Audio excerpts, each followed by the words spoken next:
Hello everyone, welcome back to my channel. As a part of non-uniform flow, today I'll be discussing about another important topic called as hydraulic jump. So, first of all, what is hydraulic jump? So, as the word itself, it is telling hydraulic jump means the level of water is rising. Okay, so this hydraulic jump generally occurs near the hydraulic structures. Uh, have you anytime been near a dam when they are releasing water? So if you have been to a dam where they are releasing water, you can observe once the sluice gate is opened, the water from the reservoir will start flowing to the downstream side, and suddenly the something like this. So suddenly the water will lower and you'll get a shape like this. Okay, so this sudden rise in water level is called as hydraulic jump. Okay, so the water will flow along the sluice gate and its depth of flow will be reduced and suddenly it will start rising up. Okay, it's a sudden rise, so that's called as hydraulic jump, and this is a part of rapidly varied flow in non-uniform flow. So in my earlier video I've talked about gradually varied flow. This hydraulic jump is a case of rapidly varied flow. Why? Because the depth of flow is changing suddenly. There is a sudden raise. So this is called as hydraulic jump. So this sudden rise of water will happen due to transformation of flows. So which flow is getting transformed to which flow? So when the depth of water is low, okay, here we have supercritical flow. Here we have supercritical flow, and when this is raised you have subcritical flow. So hydraulic jump is the rise of water level due to change of supercritical flow to subcritical flow. This supercritical flow is unstable, that's why it doesn't stay for longer time. Within no time it will start rising up. So this subcritical flow, whatever is formed or whatever is getting converted, that will be stable. So you can define hydraulic jump as the transformation of supercritical flow, unstable supercritical flow, to stable subcritical flow.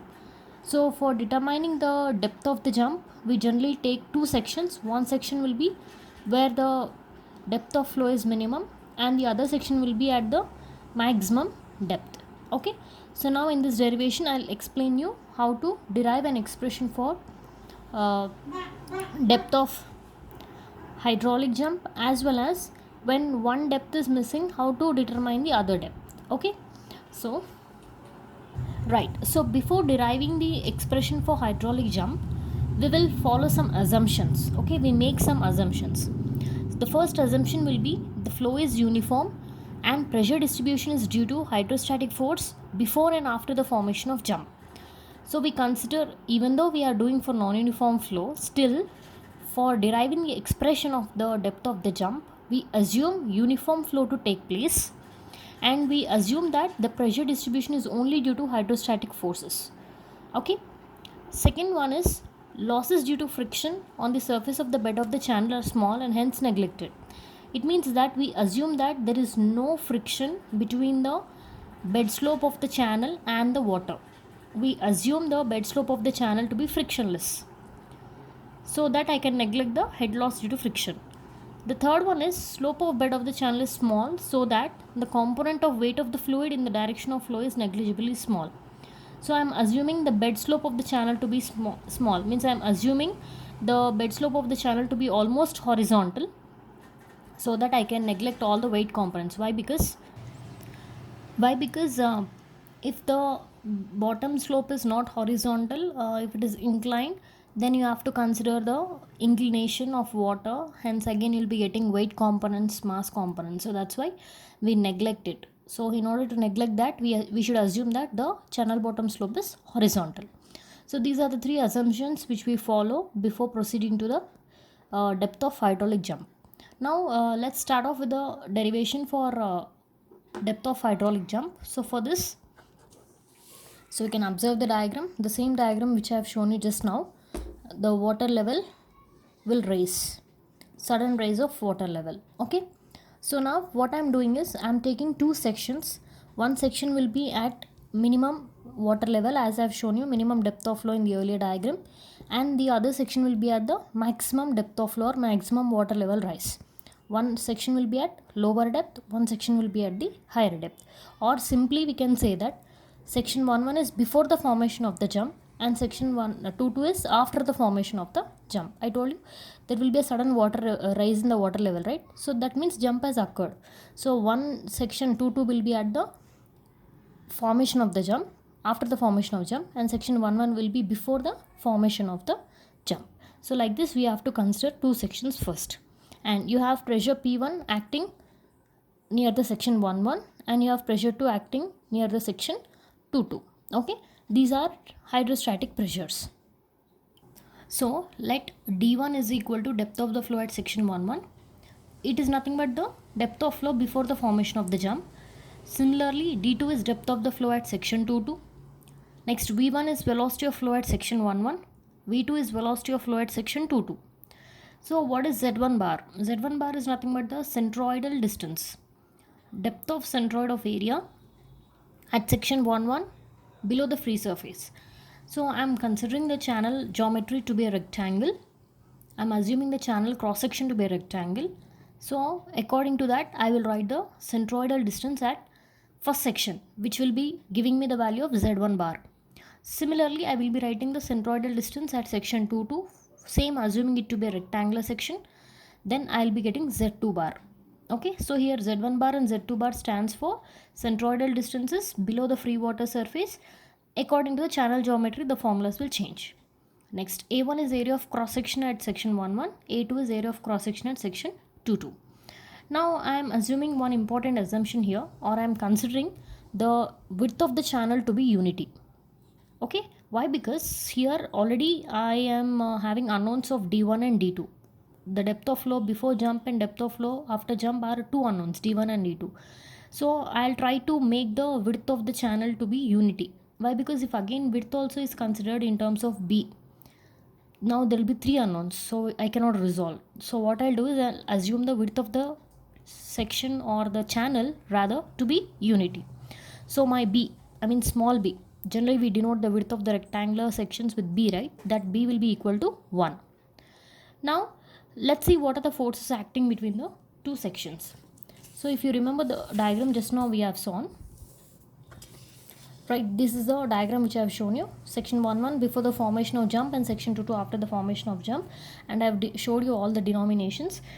So let's see what are the forces acting here. See, now there is hydrostatic pressure P1 at section 1 which is acting. Hydrostatic pressure means the pressure exerted by the water, assuming it to be at rest. So we have P1 here. When you have pressure P1, there will be pressure force simultaneously. Here we have hydrostatic pressure at section 2 P2, means you will be having obviously pressure force. Pressure is different, pressure force is different. Pressure force means it is the force caused by that pressure. Okay, so you have pressure force at first section, you have pressure force at second section, and the third force will be a frictional force between the water and the bed of the channel. But however, if you remember, in the assumptions I told you, we are assuming the bed slope of the channel to be frictionless, means it's smooth. Then this frictional force will become 0 or nullified. So I have only two forces now. So force due to P1 and force due to P2.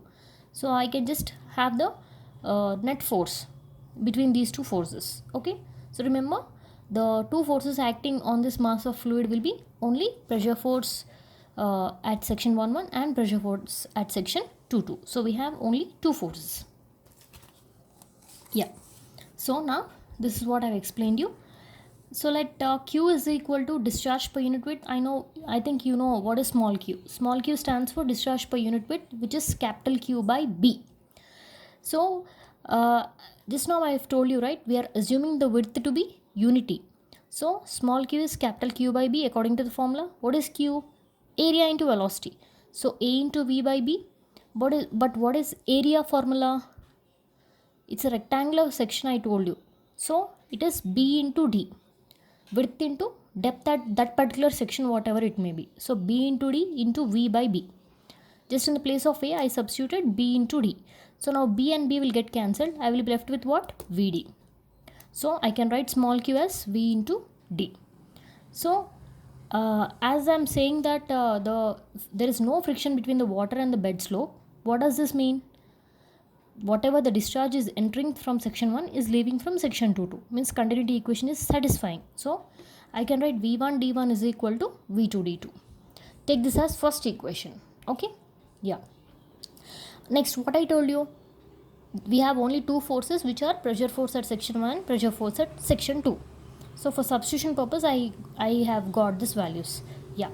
So pressure force at section 1, I told it's a hydrostatic force, right? So hydrostatic force formula is rho g AH bar or rho g AZ bar, which you learn in your fluid mechanics. So this is rho into g into, at section 1 I am doing, right? So A becomes A1 and Z1 bar is the centroidal distance. So it is rho g into, what is area of cross section at section 1?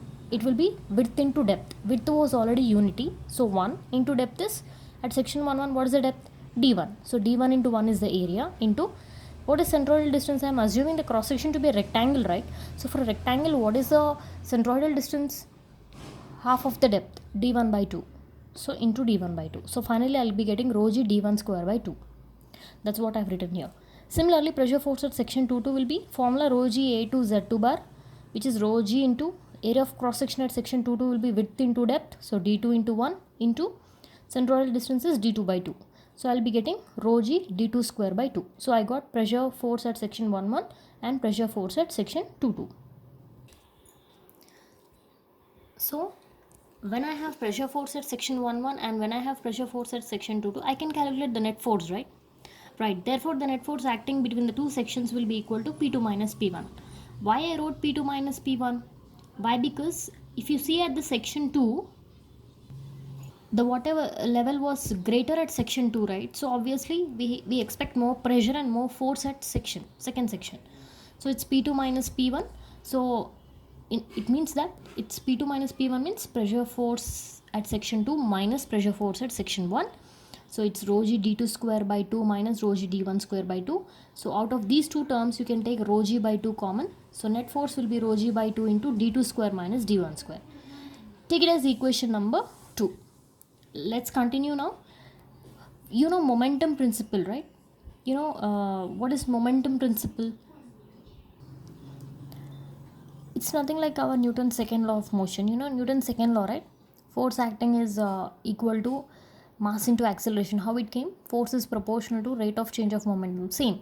That's a momentum principle. So net force acting on the mass of fluid must be equal to rate of change of momentum. So I'll use this principle. I have already net force ready with me, correct? From our equation 2, but I don't know rate of change of momentum. So let me calculate that. What is rate of change of momentum? Before that, what is momentum actually? Momentum is mass into velocity, correct?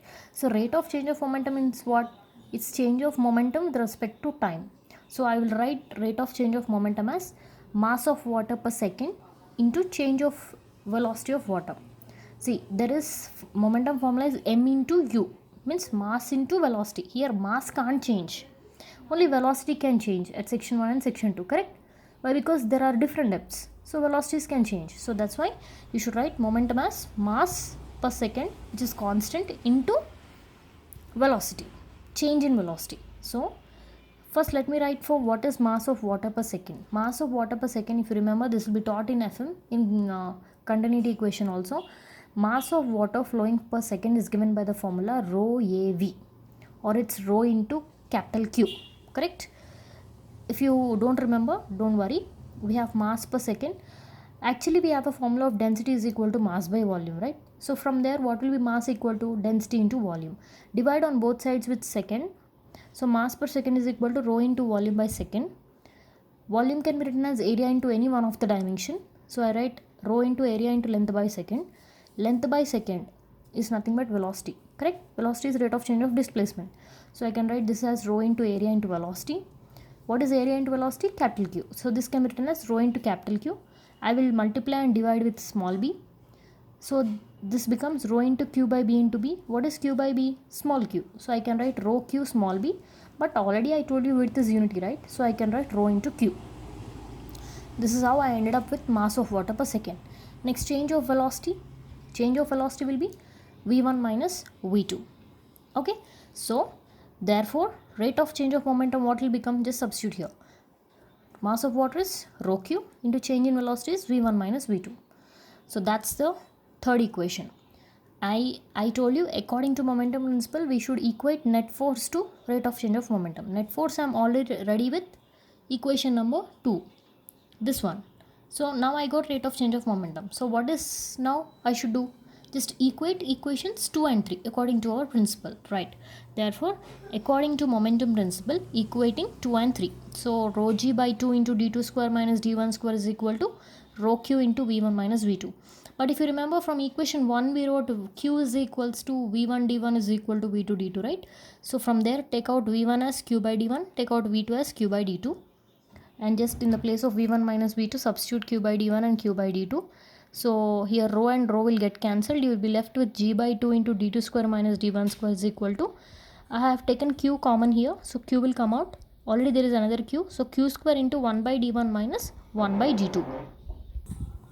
So I have g by 2 into d2 square minus d1 square, right, which is like a square minus b square. So I will write a plus b into a minus b.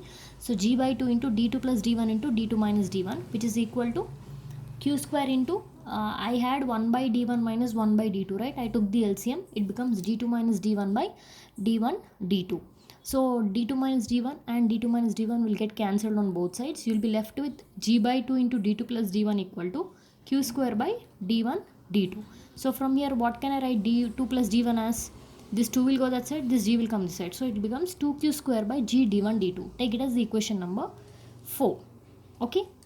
I'm just repeating. Our equation 1 was v1 d1 is equal to v2 d2, which is equal to small q. Our equation number 2 was net force, which is rho g by 2 into d2 square minus d1 square. And our equation 3 was about rate of change of momentum, which is rho q into v1 minus v2. And our equation 4, after equating and simplifying, we left with this d2 plus d1. Now what I'll do is keep this equation aside. I'll multiply the entire equation with d2. Okay, so this becomes d2 into d2, d2 square plus d1 d2. This will come this side minus 2q square by, if I multiply with d2, d2 and d2 will get cancelled. So I'll left with 2q square by gd1 equal to 0. Take it as equation number 5. Now see equation number 5. It looks like a quadratic equation, right? ax square plus bx plus c equal to 0. The same format, right? Which in terms of d2 means here x is nothing but d2. Ax square means here 1 d2 square plus bx means plus d1 d2, means indirectly I am telling you here x is d2, a1 is 1, I mean a is 1, b is d1 and c is this entire term. So it's like ax square plus bx plus c equal to 0, quadratic equation. You know the roots of it, right? X equal to minus b plus or minus under root of b square minus 4ac by 2a. So similarly I'll write, so d2 is equals to minus b, means minus d1 plus or minus under root of b square, means again d1 square minus 4ac. 4a is 1 into c, this complete term. So this is minus d1 plus or minus d1 square, minus of minus became plus, 4 into 2 became 8, 8q square by gd1 by 2, 2 into a. So d2 is, I'll just split up the what do you call, denominator I'll divide. So minus, this becomes minus d1 by 2 plus or minus under root of, if this 2 will go inside, it will become 4. So d1 square by 4 plus 8 by 4, 4 ones 4 2s will be cancelled, you will be left with 2q square by gd1. So here you have plus or minus, you will be getting two roots, one positive root and one negative root.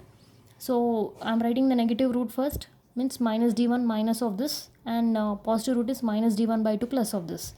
But if you observe this, in spite of substituting all the values, here you'll get a, I mean if you completely solve the value of the root, you'll be having a minus, minus plus minus will be a minus value. But can the depth be generally negative? No. So this root is not accepted. We have to follow only this root.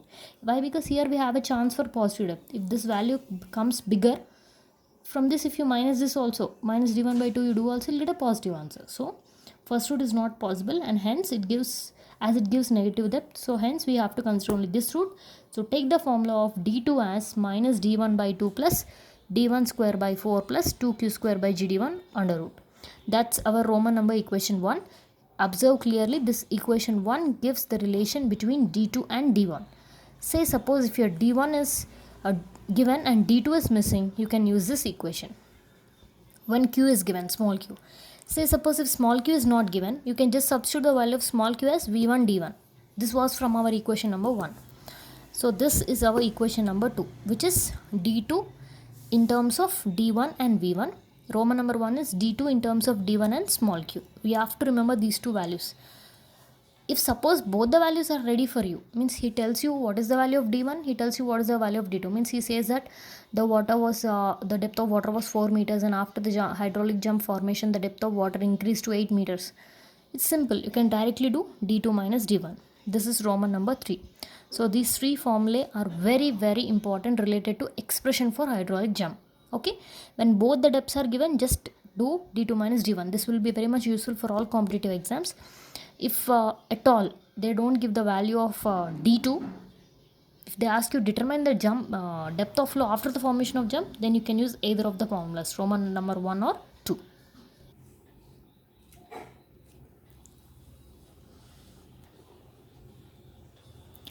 So due to the formation of the jump, energy loss takes place. There is a loss of energy in water. Why? Generally when we jump from one place to other also we lose some energy, right? Similarly, now water is also jumping, so it will lose some energy. And this is due to the formation of eddies and turbulence. So this, how to calculate this energy loss now?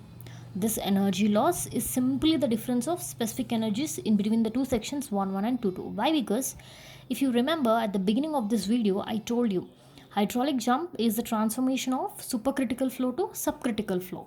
So supercritical flow means what? Specific energy will be maximum. Subcritical flow means specific energy will be minimum. So you should write head loss or loss of energy due to jump formation HL equal to E1 minus E2. That's the reason I wrote E1 minus E2. Why? Because E1 stands for specific energy at section 1, which will be greater. Why? Because there was depth less. And similarly, this is about E2. For supercritical flow, energy will be more, specific energy. For subcritical flow, specific energy will be less. So I wrote E1 minus E2. We have the formula for specific energy, right? H plus V square by 2G. Correct? In the terms of H, I am taking as D1. So H or D means depth of flow. So at section 1 it is D1 plus V1 square by 2G minus D2 plus V2 square by 2G. Just open the brackets. Then we already have the formula from equation number 1. Q is equal to V1 D1, which is equal to V2 D2. So from there, what is V1 equal to Q by D1, V2 equal to Q by D2. Just substitute the values. Take out common Q square by 2G, will be left like this. Then take the LCM, you'll get Q square by 2G into D2 square minus D1 square by D1 square D2 square minus. In these two terms, I'm taking negative common. So minus of, it becomes D2 minus D1. I told you, right? Remember equation number 4? This was our equation number 4, right? D2 plus D1 equal to 2Q square by G D1 D2. This came after equating net force and rate of change of momentum, correct? So from here, what can I write Q square as?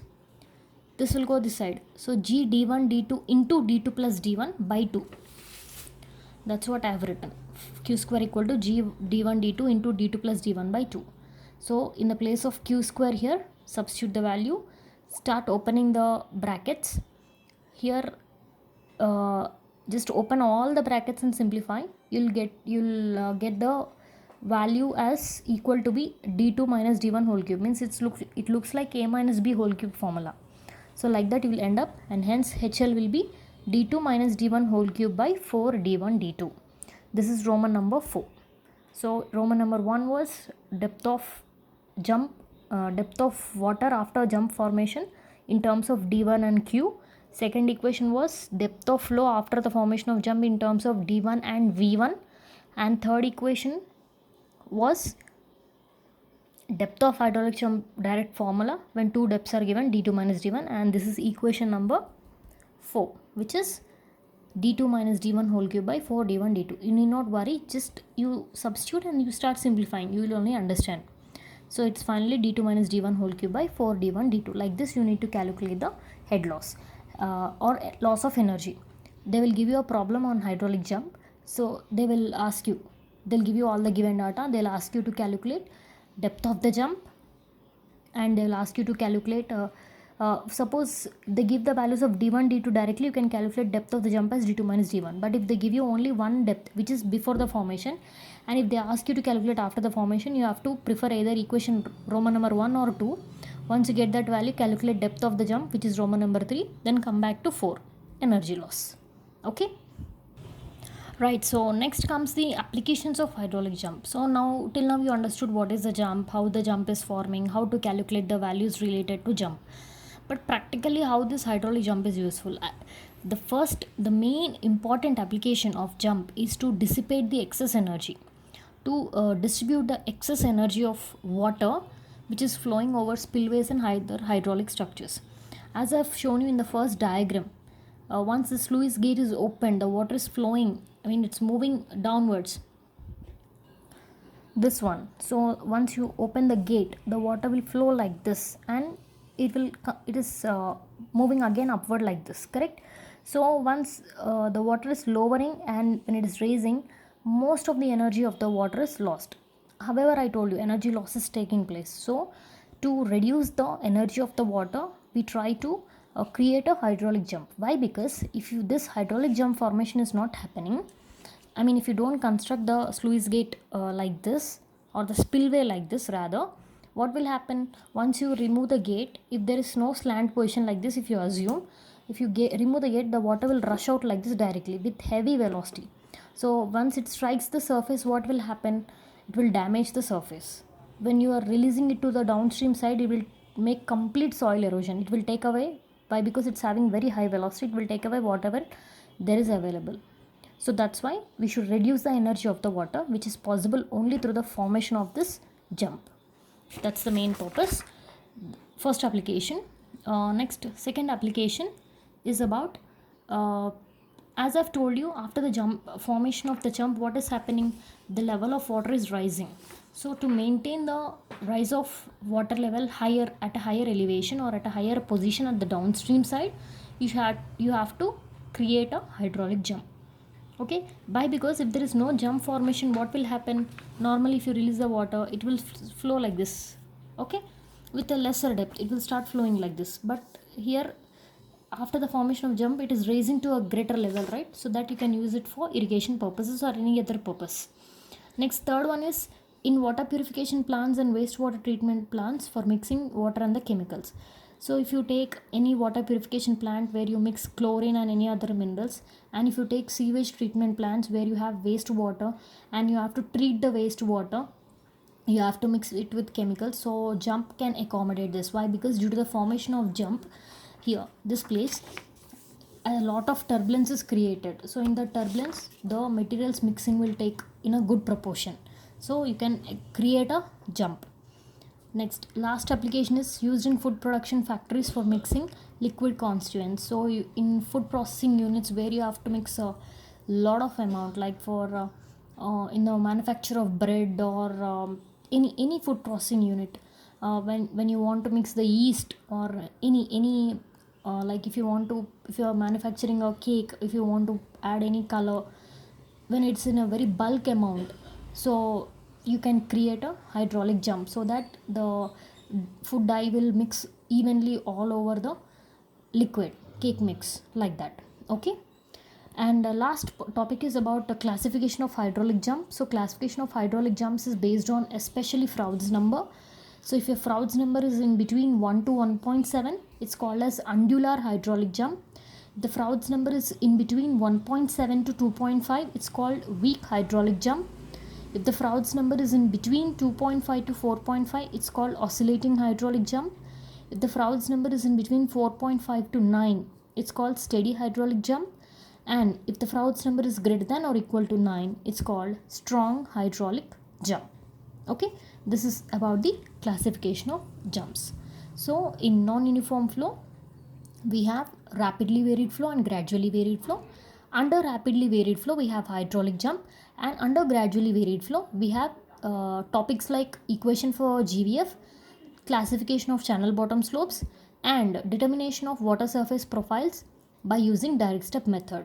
So regarding the gradually varied flow, I have already put in my channel. Please check the videos if you want, and you can learn. Okay, hope you understood this video, and thank you so much.